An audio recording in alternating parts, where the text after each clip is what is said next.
This is the second video for Clayton County Fire using ImageTrend to complete our NFIRS fire reports. So in this one we're going to look particularly at how to complete motor vehicle accident reports. So again, we'll go to Incidents, View Existing Fire, and that will take us to this window listing all of the calls. Here's the report that I want to do. So again, I'm going to click on this button here to open it in a new tab. And let's get started on this report. So you'll see the incident number is already entered. We've already got the primary station area, so we'll just start filling in some information.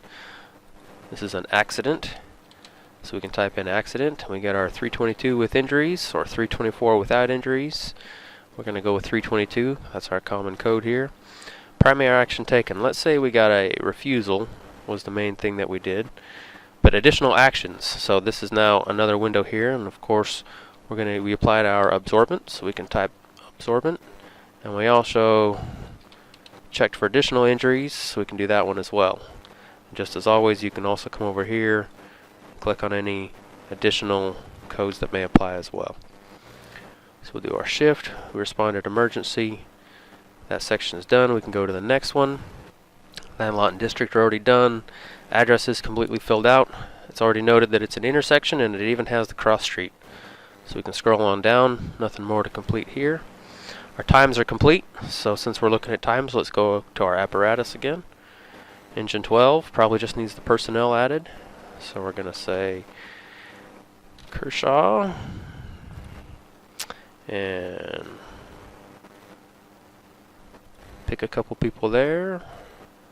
Ladder 6 also had a couple people, 3 people here.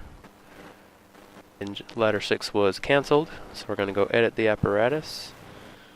Needs no arrival time, so we're going to go up and mark that ladder 6 was cancelled. And now both of our units are complete, so we're done with the units. Ready to move on to the property section. This was a street, so we will mark it as a street. So here's the main section we need to do for our fluids on the ground billing. We need to mark the people involved. So we're going to hit add and add the first person. So this person that we first talked to was the driver. The business name is very important and extremely helpful to our billing company so that they can collect payment for the actions that we have taken. So if you see any indication on the vehicle with a company name or anything like that, please type that in here. So we're going to call this Joe's Trucking. This was Joe Jones. If you can get a phone number, that's always very helpful. So we'll come on down to the insurance company name. Insurance, policy. We'll fill out the year of the vehicle. He had a 2015 Chevy van. His license plate was Joe, and we got his street address was 124 Joe's Street, and we need his postal code. We'll say he lives in Jonesboro. So we'll add him. And we're going to add a second person involved. This person did not have a business, so we're going to put NA for the business. Pet Sally Thompson. Her insurance was something.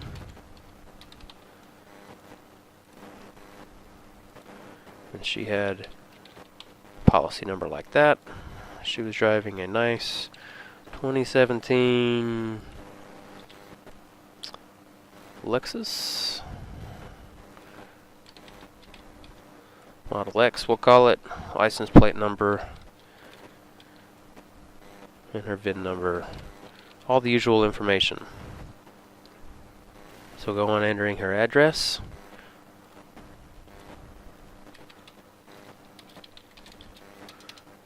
Street here. We'll go drive, do something a little different. Drive. Now let's say she's from out of town. So we'll scroll down to her postcode. We'll see 90210 is her zip code.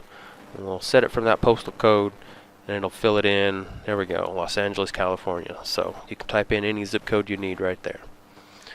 Hit OK, and of course you can continue adding as many people and vehicles as are needed and as are applicable. The next thing that's very important is this DOT number.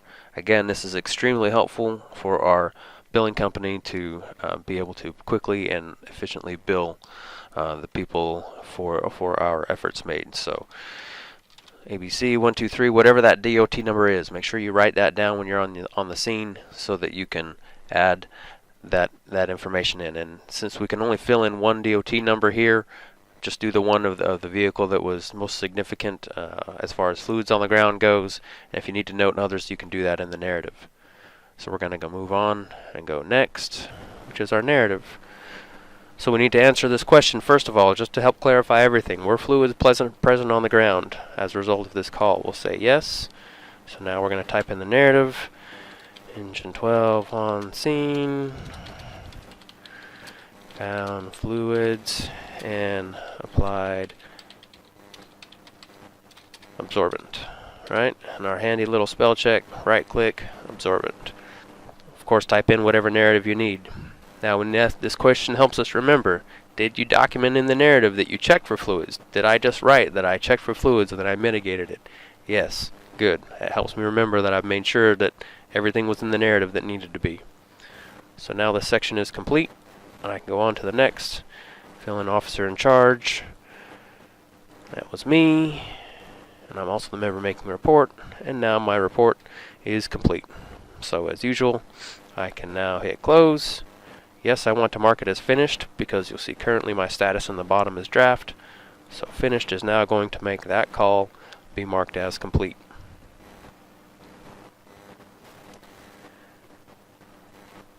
And now it's taken me back to the incident list.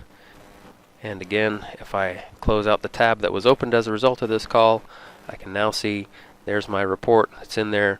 It's already complete. It hasn't refreshed yet. Now I can see, here's my report, marked as 100 and crew complete. So everything is all done.